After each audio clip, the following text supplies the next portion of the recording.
companies are probably stocking up in advance of what they fear will be a tariff barrier or a tariff cost. Hello, Steve. Hello, Joe. It's another day in the markets and another day in the economy. I wanted to read you some headlines that I saw just over the last day or two. One says U.S. manufacturing surges. Another one said manufacturing surges in New York region to the highest level in 3 years.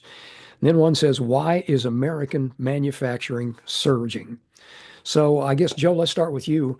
Um, that's kind of a good question. Why is manufacturing surging? And then is it real or is it a phantom? Well, as with most things in economics, there's some truth to both of those things. Let's go through, why we've been talking about this for 6 months. I mean, everybody else is just catching up to us. Let me see if I can pat myself on the back there. We started talking about this about 6 months ago that there was going to have to be a ramp up in manufacturing because inventories were starting to pull back, and indeed that's what we've seen. So if we look at, and I think Bob's going to have some charts on when you guys are looking at this. We look at retail sales, retail inventory to sales ratios. Now, why do we look at inventory to sales? Well, inventory by itself doesn't tell you anything. If you have a lot of inventory, but sales are zooming, then that's not a bad thing. If you have a lot of inventory and sales are falling, on the other hand, you got a problem. So we look at inventory to sales ratios. And we also tend to look at, with it, retail sales, we tend to look at retail sales, inventory to sales ratios, X autos and auto parts. And we do that because the automobile industry got in such a hole during COVID that they've been building inventory now for several years, trying to get back to where they were. And they may not go back to where they were, by the way. We don't know what their plan is in the long term.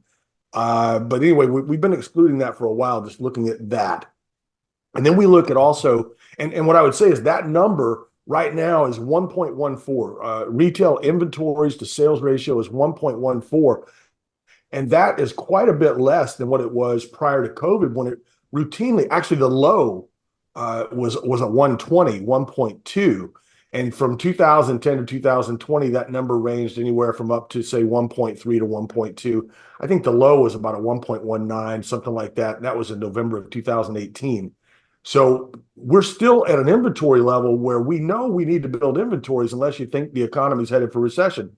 And I think, by the way, a lot of companies didn't build inventory, even as inventory to sales ratio fell, because they did think we were going into recession. Remember, with the inverted yield curve and everything, and I think companies were afraid to build these inventories. Well, now I think the economy is pretty darn good. It doesn't look like we're going to get recession.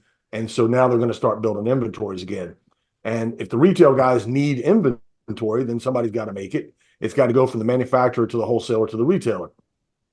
So to get a picture of that, if we look at the wholesale level, now that number is not quite as low. It's about 1.3, or it's actually higher, but it's not as low as it was prior to COVID. 1.33 is actually kind of in line with what it was pre-COVID. Just to pick a number, January 2019, that was a 1.35. Today it's 1.33. So that hasn't changed a lot. But if you think about it, that's where they want their inventories to be, I would assume. Now, brings up another point too. We believe, and I've believed this since COVID, I thought that companies, whether they were at the wholesale or retail level, mostly wholesale, I think, would carry higher inventory levels after COVID, after the experience of COVID, because we ended up with such shortages of things during COVID. I kind of thought they would hold more what we call precautionary inventories. But that doesn't seem to be happening. And again, that may have been affected by this fear of recession over the last few years. So the wholesale number is what it is. But to get the really big picture, let's look at what's called total business inventory to sales ratio. Well, today that's a 1.37. Prior to COVID, it was 1.44. The average during that 2010, 2020 was probably around a 1.35. At 1.37, it's pretty normal. But the retailers are low. And so retailers are going to have to stock up. And that means the wholesale and total business is going to have to stock up as well. So that's the real part of it. The part that may not be real is that, and I think that's what we're seeing with some of these surveys, like the Philly Fed and the Empire State surveys. The unreal part is companies doing things to avoid tariffs. I think everybody assumes that there are going to be tariffs coming from the Trump administration. I mean, he talks about it every day, so I'm assuming that all of it's not bluster. Some of it may be, some of it may be negotiating tactics, but I don't think we're going to get away with no tariffs whatsoever during a second Trump term. That just doesn't seem like something he would do or could do even. He thinks that he should do these things for revenue purposes, and there's a whole argument there about revenue. It's like, hey, we would like to limit imports to the country so that we would manufacture more here. But if you limit imports, you also limit tariffs. So I'm not sure that's going to work on the revenue side, but maybe we can figure out some algebra to make that work. But you would have to keep your tariffs fairly low to make that happen, and to make if you keep them low, you're not going to get much revenue. It's kind of a roundabout argument. I'm not sure you can get there from here. But the point is, companies are probably stocking up in advance of what they fear will be a tariff barrier or a tariff cost. They're buying things now that they might need 6 months from now because they're afraid that 6 months from now it's going to cost them a lot more. Now, there's a limit to that, obviously. There's only so much capital they have and so much they can buy and store, but that's the artificial part. Now, here's the trick. We don't know how much of it is the real stuff and how much of it is the fake stuff from tariff fears. I can't separate those two things. So I don't know how much of the manufacturing surge, I don't know if I would call it a surge just yet, but it's getting there. Um, we don't know how much of that is real and how much of it is artificial. So right now, listen, what do we always do? We take things at face value. We take things as they come. Right now, you're getting a surge in manufacturing. It's a good thing. The United States economy benefits from that, and I'm going to go with that for now. We'll see where things are 3 months from now, 6 months from now, but I think you got to take it as it is. Steve, with that surge, and like Joe said, we've been looking at a surge since 9 months ago or so. Um, there are some companies that are investing a lot of money into data and into AI because with the surge in manufacturing, they're trying to get ahead of the curve so that they can produce more with the same or less. I mean, you seeing the same thing? Well, that is just it just is something that has to be, right? If you're going to try to move manufacturing back into the States with a higher cost of labor, you're going to have to be more efficient with your labor. And a lot of this manufacturing isn't going to come back to the States, but it might come back to Mexico right next door, and you might have some integration with that. But I also want to kind of go to a point that Joe was going over, which all sounded kind of confusing, and I just wanted to make it a little bit more confusing. Um, because he was mentioning that there's this part that you don't really kind of know if it's fake or not around the tariffs and around trying to front run the tariffs and building inventory. Well, I would actually argue within that fake part, you don't know what's fake or not, because going back to one of Joe's other arguments is that post-COVID, you're going to have companies carry more inventory. Well, why were they going to carry more inventory? Because there was going to be more instability in the system. There was going to be more potential for trade wars or disruptions. Well, that's exactly what tariffs are. So even within the fake portion, you don't know how much of this is simply front running and how much of this is actually adjusting to a new reality where you're going to have more disruptions like trade wars and tariffs.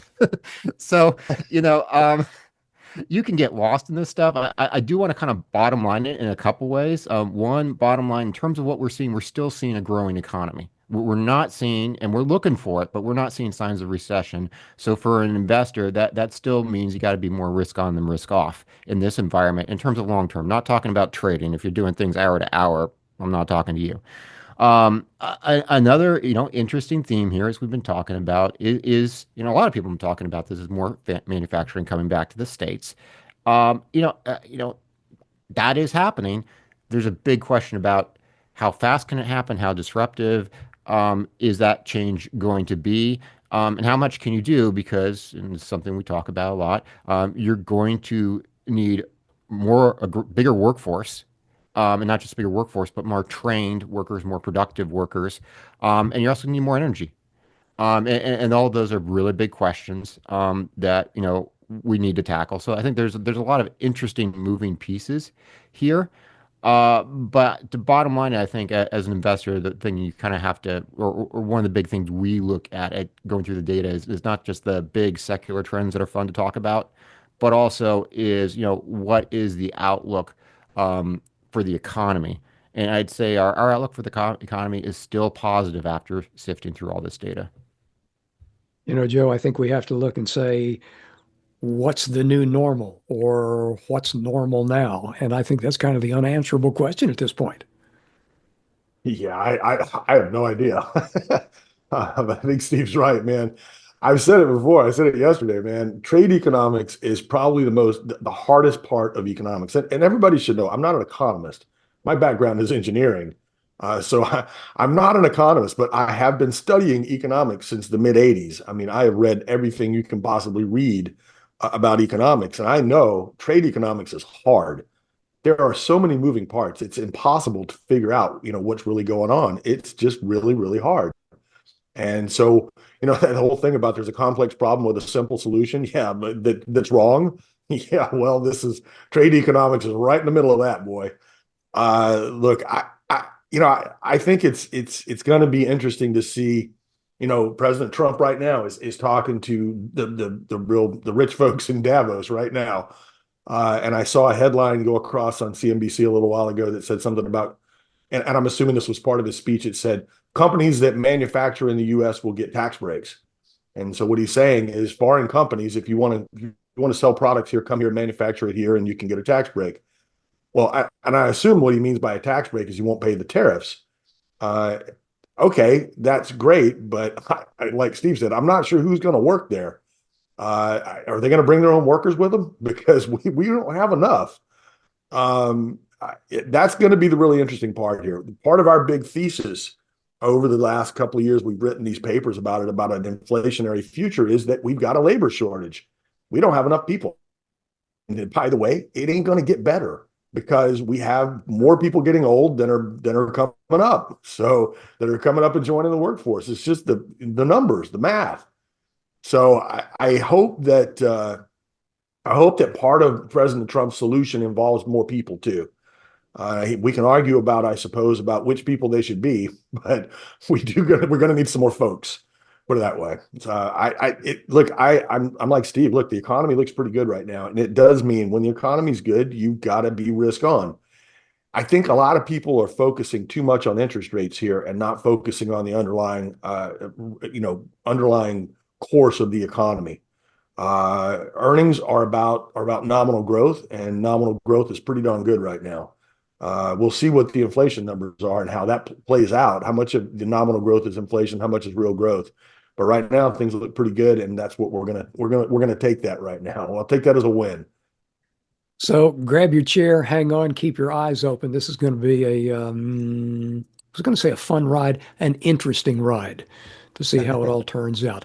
Hey, and in the comments section down below, tell us what's on your mind.